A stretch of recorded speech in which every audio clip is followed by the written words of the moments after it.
Yup, Darius Bird here. So, music is a beautiful thing. When I think of some of my favorite films, part of what I love so much about them is their use of music. Obviously, music is an amazing tool for creating atmosphere in your films. Nowadays, I find myself thinking more about the music and the sound design before I even finish writing the script. Before we jump into this, quick update. I will be one of the judges in the Artless Art Grid Editing Challenge. Here's the challenge, bruh. Go out and create something dope using music from Artless and footage from ArtGrid. There are 3 categories. You can make a music video, a movie trailer, or a commercial for a made-up brand. To enter the contest, you have to have an account with both Artlist and ArtGrid. If you don't have a paid subscription yet, don't fret. You can sign up for a trial account to both and still participate. If you use a trial account, your footage will be watermarked, but don't worry.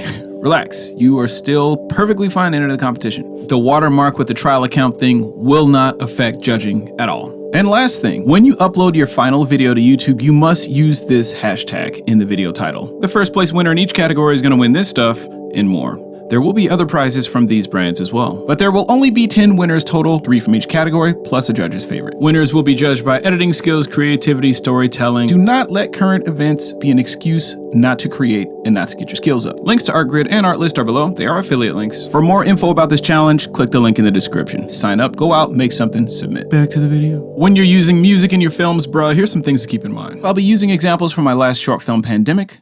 If you haven't seen it yet, you might want to check it out, link below. For starters, you want to avoid overly used music. An example of this would be using the sad piano in a dramatic scene. It's not that it's bad, it's just too on the nose. The approach leaves nothing to the imagination. It's like watching an actor make very obvious choices.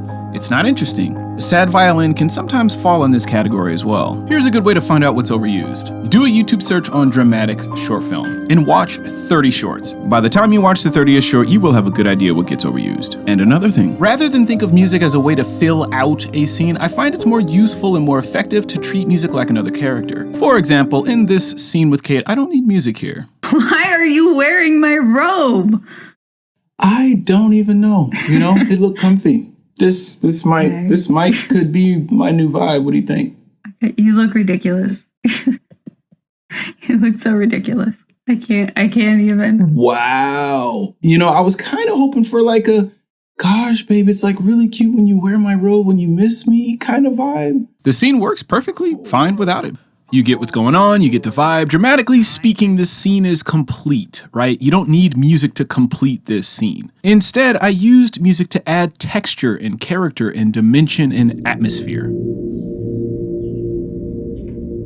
God, why are you wearing my robe? I don't even know. You know, it looked comfy. This mic could be my new vibe. What do you think? Okay, you look ridiculous. You look so ridiculous. I can't even. Wow. You know, I was kind of hoping for like a, gosh, babe, it's like really cute when you wear my robe when you miss me kind of vibe. Cold world. Cold world. I'm using music here to communicate a sense of nostalgia. Ty longs for what life used to be before this whole pandemic happened. If you see the scene before with the robe, you definitely get it. This scene isn't about nostalgia. That's just a layer I'm adding with the music. I don't need music here. I want music here. There's a difference. Again, think of it as adding another character in the scene. Technically, if you look at Pandemic, the only music I needed to have was the montage music. Everything else was there for texture and mood. Which brings me to my next point. Think of a theme or a through line for your musical choices. You want your piece to feel cohesive and consistent. Part of that can mean, you know, picking music that has similar instrumentation or a similar method of approach. For Pandemic, it was a drone. I went for lots of reverberant, slow tempo synth sounds. To me, that slow tempo synth bed sound almost has a hypnotic quality, which I really wanted to pull into this film. It's different from what you'd normally see in other dramatic films, and I completely dodge the whole overused thing, right? That ending montage music though, that is a complete 180 from the rest of the film for a reason. It's the build up to that breaking point. I wanted that montage to just feel overbearing and it's just hammering at you, something really, really percussive. Had I used slow tempo synth music during the montage, it just wouldn't have worked. When to look for music. If you know that music will play a big part in the texture of your film, I strongly suggest you look for music before you start shooting. Speaking of the hunt for music, we're gonna use Artless as an example here because they're dope and I've been using them for years. First things first, bro, let's look up a genre. Boom. Their site is like really easy to navigate, very user-friendly as you can see. If you find a song that you really dig, it doesn't hurt to check out that artist's profile. If you like their sound, it's a good way to find other tracks that might work for your film as well.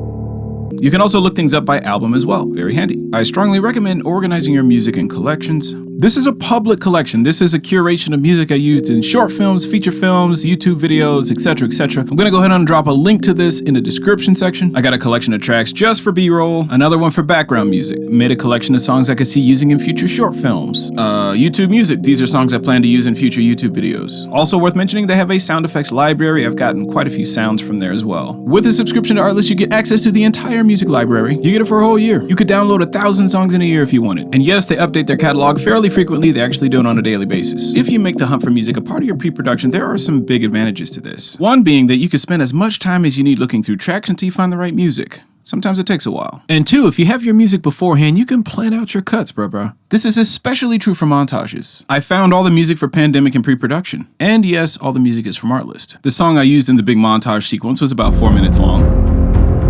I already knew going into production that my challenge would be to shoot enough material to cover that 3-minute build. Editing music. Sometimes you may find music that's really close to what you're looking for, but it's not quite there and you need to do some editing to get it there. For example, take this song.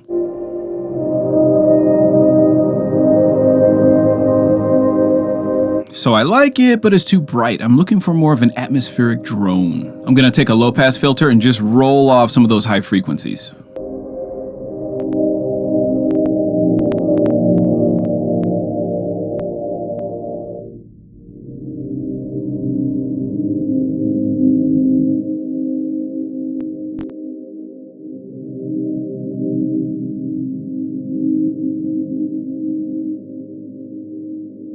Boom, right about there. So we got the atmosphere, it's gonna sit in the mix nicely, and it's not competing with the dialogue. Now I'm using FabFilter to do this, but you could do the exact same thing with the parametric equalizer in Premiere or Adobe Audition. Sometimes reducing the playback speed by 50% or more gets you there. You would be amazed at what you can get by experimenting with this. Take this sound for instance. It's like a synth alarm sound effect or something, nothing special. You'd probably never use this in a film. However, through the beautiful magic of editing, we could turn this into something else. I reduced the speed of this sound effect by 75%, and that's how I got the opening music for the film.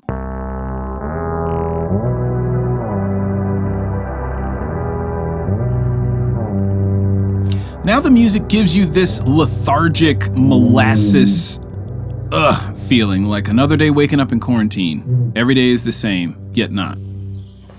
For the music in the bar scene and the closing credits song, I did the same thing. I took this music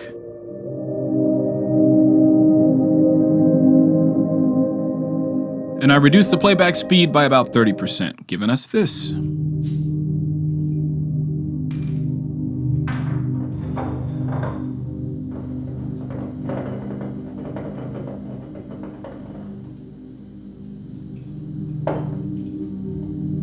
Just by slowing it down, I got a whole different atmosphere out of the same song. I got 2 for 1. And because it's the same song, we still have that thematic consistency. Before I decide on a piece of music, I almost always experiment with reducing the speed, throwing a low pass filter on there, messing around with it to see what other kind of vibes I can get out of it.